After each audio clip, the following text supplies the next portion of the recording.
Oh, welcome back to the Sergeant's Kitchen. How is it going? It's all a bit fruity. It's a nice Saturday. How are we doing? I'm still recovering after the day before. I'm just having a nice appetizer. Right, one of my favourite non-alcoholic drinks to have is a lovely appetizer. I feel the fruitiness coming in. Feel that jazz. Oh yeah. Just gets in the groove. So, what's going on? What's all the accomplishments out? Well, I will say this. Can we hear that music? Or Oh yeah, I'm feeling it. It's a lovely Saturday afternoon. Welcome back. I would like to announce we picked up another member of the gang last night through my Sergeant's Farmhouse Burger, which I'm still trying to manage to pick my way through, because A, it was so amazing, B, it was awesome, and C, it was done by moi. Michelin. Basically, if they was to come round and judge my food, it would get a Michelin or AA Rosette stamp of approval, because we're that awesome. And you're lucky to be with us. So if you are joining us, please like and subscribe to my awesome little tiny kitchen channel going on here, with other little bits of my channel that you might find entertaining. I don't know. It's all up to you. It's all from your perspective, isn't it? All your tastes and everything like that. So what are we doing? Well, obviously we know what we're doing, because you can see from the title. We are doing Swedish meatballs. We're doing Swedish meatballs, and we're doing Dijon and whole grain mustard mash with the Swedish meatball sauce and peas. Alright, so anyway, I thought to be something different, and it isn't being something different actually, to be honest with you, because this is how it's actually supposed to be done. Right, this is how it's supposed to be done. The mash we're going to do, we're not boiling, we're going to roast it. We're doing basically jacket roast potatoes. Now I want the jackets anyway, because I'm going to be using the jackets for a dish that I'm going to do coming up during the week. So you want to watch out for that one, because that one's going to be amazing, obviously. Why is it going to be amazing? Because I'm doing it, and I'm amazing, and we don't need to say any more, do we? Right, so we're just chilling out here. I'm back to full health. I think the virus has fucked off. That was a nightmare. It literally was almost like a 40-hour bug. It was shit. So what we're going to do, the first thing we're going to do is the roasty potatoes, the jacket potatoes. We're basically doing loads of jacket potatoes, because when you create mash like this, okay, the mash flavour is so much better than boiling. The problem with boiling, if say you're going to do mash, you're going to peel the potatoes, you boil them, blah blah blah. The problem with that is you lose a lot of the flavour in the water. Okay, now the pluses with this is you gain lots more flavour, but you do lose, I'd probably say overall about 15% of the mash, because it's still going to be in the jackets, okay? But we're going to do it anyway, so you just have to get out more potato.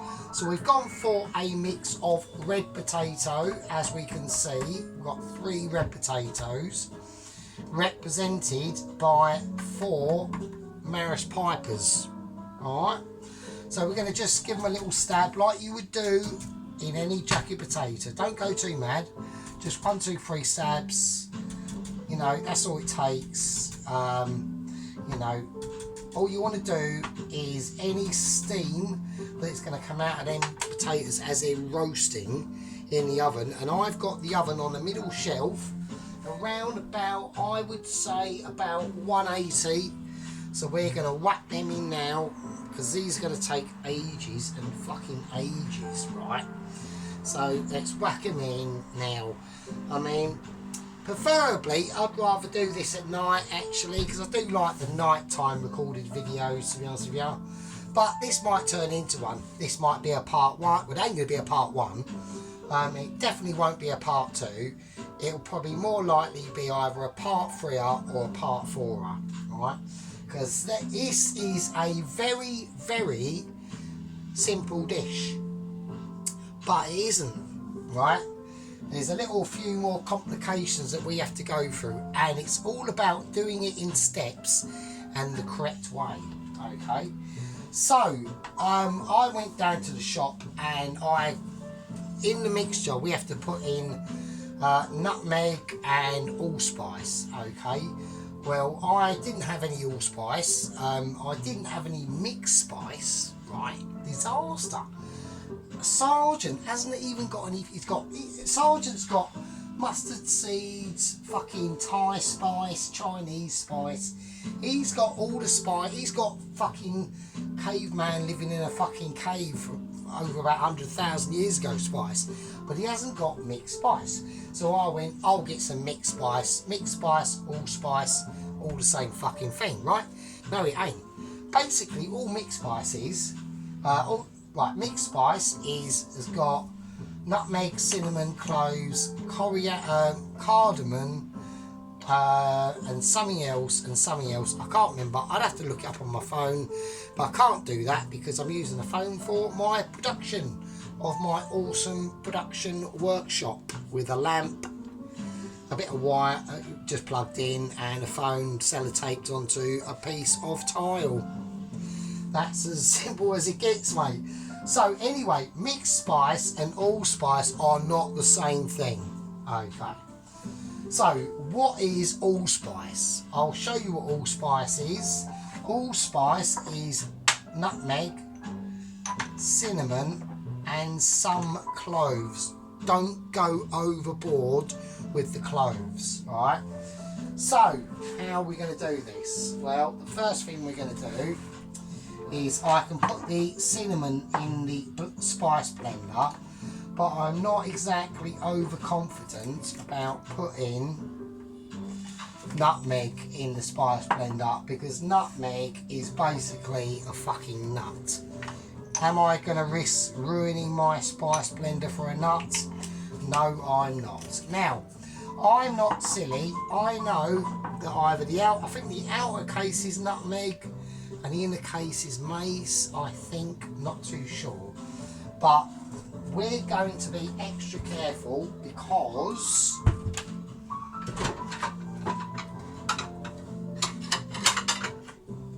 that is just basically the sort of amazing bloke that I am. Alright? So we're just going to grind it, and we're going to use the finest one we've got with our rubbish. I need to get a new one, really. But it works. It does the fucking job. My previous head chef shut this out because it didn't have a rubber guard going around the top of it, and the handle fell off. But that was like 3 years ago, and I've used it and it's been fine.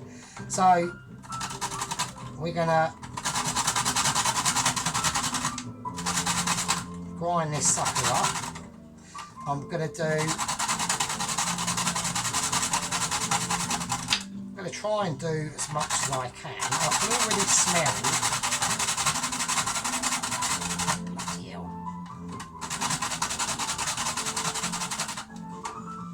Okay, that might be slightly too much there, but it doesn't matter. It's fine. Right, listen to Uncle Sergeant. He will guide you in the right direction. So, like I said, yeah, I hope everyone's having a lovely Saturday. You know, like I said, I've just got over a bit of a rubbish bug really. I was a bit surprised about that. That come out of nowhere. But that is just fucking how it goes sometimes, especially as you get older. You know, it's right for you youngsters. It's right for you youngsters out there going, oh fucking hell, I'm not only 21. I don't even catch a cold. You won't, because your immune system, your whole body is just newer. It's like buying a car made in 2020 now and buying a car made 40 years ago. You know, imagine buying a car that's 80 years old. There you go, same thing. It's exactly the same thing. Things wear out, our bodies wear out. In your 20s, I remember my 20s very vividly, obviously, sadly. And yeah, it's hilarious. You just think you're going to be like that for your entire life. I wish that was the case. I really do. Because if it was, actually, I don't really. Because if I was in my 20s now, I'd probably been arrested. Really, I'd have just gone. It just wouldn't. It would be a disaster. All right. Right. Let's whack in the cinnamon. Now I don't want to use that big one. Let's just use that. So I'm going to put in about. So I've got about, I would say, a teaspoon. I'd say I've got about a teaspoon and a half of nutmeg and the nut in there, which is the mace as well. I'm going to put in that much cinnamon. Alright, just going to chop that in. Okay, I don't want to use, obviously, all my cinnamon, and obviously we don't have to, because that would be ridiculous. So, like I said, they didn't have any allspice, they had mixed spice, which I got, but mixed spice is not the same thing. I will read out the ingredients, but I technically, as I was born in 1977 and have been noticing for the last, I'd say about 2 years, I can't actually fucking read it. There's actually, that's a disaster. That's a disaster. No, it's not happening. No. I'm not wearing glasses, right? I haven't even gone grey yet. I'm not wearing glasses, so bollocks, right? The way I see myself is like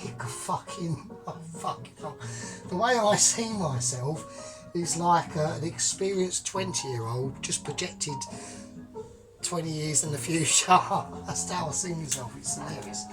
But the difference is where we would respond. It's how I would respond to social events completely differently. Like back then, I had Billy Big Bollocks. I had bollocks the size of New York City. Now, no, my bollocks they're there, but they're just sitting in a log cabin watching out, thinking, oh my god.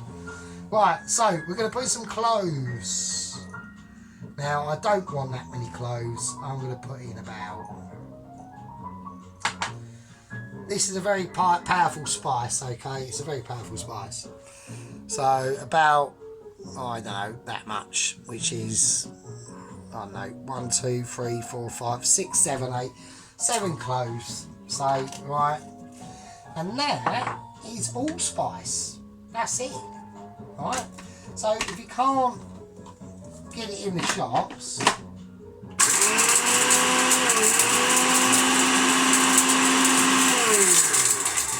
I'm not going to bother talking over that, obviously. So if you can't get in that in the shop, just make it yourself.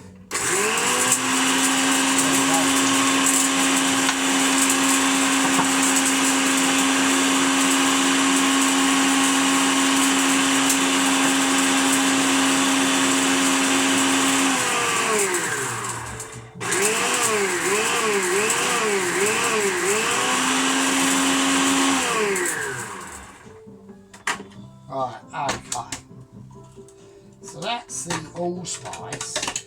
Now, the videos I've watched and the research that I've done, obviously they say, oh, add in allspice and then add in nutmeg. Well, we've already done that, so I don't really think there's any need. God, fucking hell, that is hardcore. So that's it, really. That's it all mixed up and blended up. Alright. So, don't do that. Just put what I've just done, and that's it. Alright, that'll be more than plenty. More than plenty. Alright. Okay, so I'll put that back in the cupboard. Yeah, so that's the allspice mixture. Okay, now we're going to have to do the breadcrumbs. Okay, now, so with the breadcrumbs, like, we really don't know how much to use. So I'm going to go for, I've got a little measuring pot here, alright. So we've got the breadcrumbs. Now this is quite fine breadcrumbs, and this is what I say, this has got loads of different breads in it. Whole grain breads, farmhouse breads, your average loaves. I think there's even pancake in here and fucking muffin and whatever. Right, we're going to use about, I would say, I think that's probably plenty actually, to be honest with you. I reckon about that. I reckon about that much. So what's that? So here's my finger. You can see roughly my finger's about 8.5 inches long, and it's about this is out for the ladies. That finger, love, is about 5 inches thick, easy. Not even that, probably about 11 actually. I'm only joking. So that's roughly the amount of breadcrumbs we're going to put in. Maybe a little bit more. We can add as we go. I think that's what we're going to do. Alright, now, in previous videos I've watched, okay, there's a couple of steps that some people have done and they haven't quite got it. I got it in about 6.5 seconds, and the reason why is that, yet again, because of my pure amazement. That's right, because of my absolute amazing ability at being almost basically a Michelin. Alright, so they get the breadcrumbs, panko breadcrumbs. You can use panko breadcrumbs. You've got to think what panko breadcrumbs are really for, and they're about breading a chicken breast or anything like that, and they give a sort of roughish but dry and depth texture to what they're doing. This isn't about that, right? You want the breadcrumbs that I've just done sort of quite fine, really. Right? Or not like a flour, but very, very silky, right? Because the meatballs are supposed to be silky, right? And I'll show you how it's supposed to be done properly coming up. Right, okay, let's get our spoon, our wooden spoon of utter joy ready. Now I have 300 mils of single cream. I'm just going to pour the whole fucker in, alright, like that. Right, there's no F's given at all. It's in, get the whole lot in, everything. Right, that cost me £1.30, right? So get your money's worth, right? Don't just chuck it in and pour it for half a second. Right, now I'm going to stir the cream, the single cream that we've just put in, with these breadcrumbs. And these are very fine breadcrumbs, so this will be like a very, it'll almost be like a porridgey paste, a quite thick, stodgy porridgey paste, but don't worry about it, right? Okay.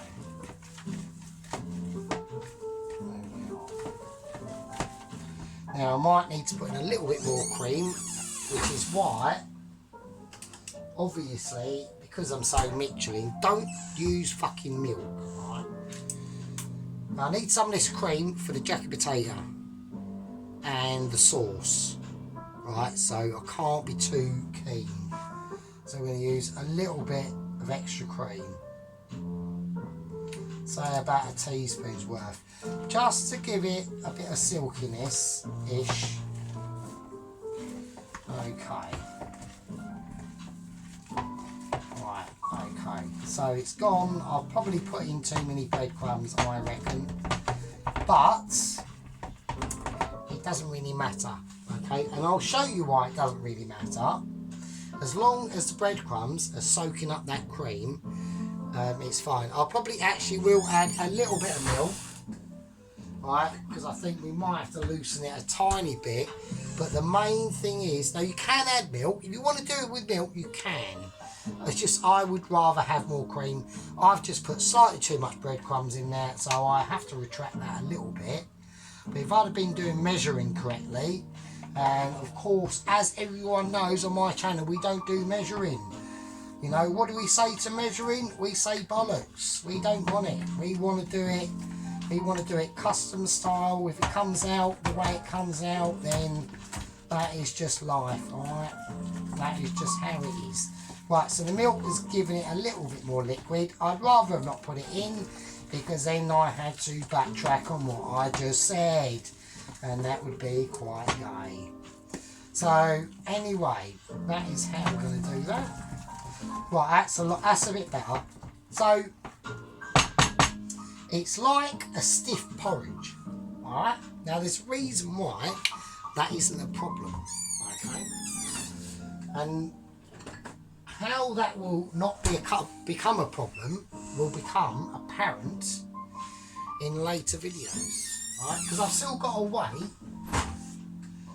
for the jacket potatoes to cook, because that's where we're going to get our mash. Alright, okay, so I'm going to say and leave that. That's like a really stodgy porridge mixture with very fine breadcrumbs, and that's probably why it's quite stodgy. Plus, I probably too much breadcrumbs in, but it doesn't matter as long as we got a mix. Alright, as long as we got a mix, it's fine. Alright, so let's show you the sort of consistency we're looking at. It's stodge, alright, but it doesn't matter, and it will come up later on. Alright, I'm going to put it on over there. I don't like putting things on the hob, just in case the hob has a mind of Christine, and it has a Christine moment and starts to come alive all by itself. And that would not be good, because then this bowl is plastic and that would melt. If I left that on there and this hob for some reason, so I know what would be a really great idea. Let's turn ourselves on that one. Then I'm in there watching whatever, picking my nose and, I don't know, annoying the cat, whatever. Not be good. So we'll leave that over there. I'll put the spice mixture in this bowl. So we've got a more decent representation of how much sort of spice to put in, as we can see. Alright. Anyway, I'm going to leave it at that, basically. The roasties are in. They've been in for a bit. I'm going to check them. And once they're cooked, we'll leave them in the oven, because they're jacket potatoes. They can stay there all fucking day. As long as the oven's on a highish warmth, about 110 or something like that. And then, so a bit later on, they've probably got about an hour to go, we will start to do the meat for the meatballs. And I will show you why this isn't a problem. I will just I'll just leave it with you. See you in the next one. That's the end of part 1. See you in part 2.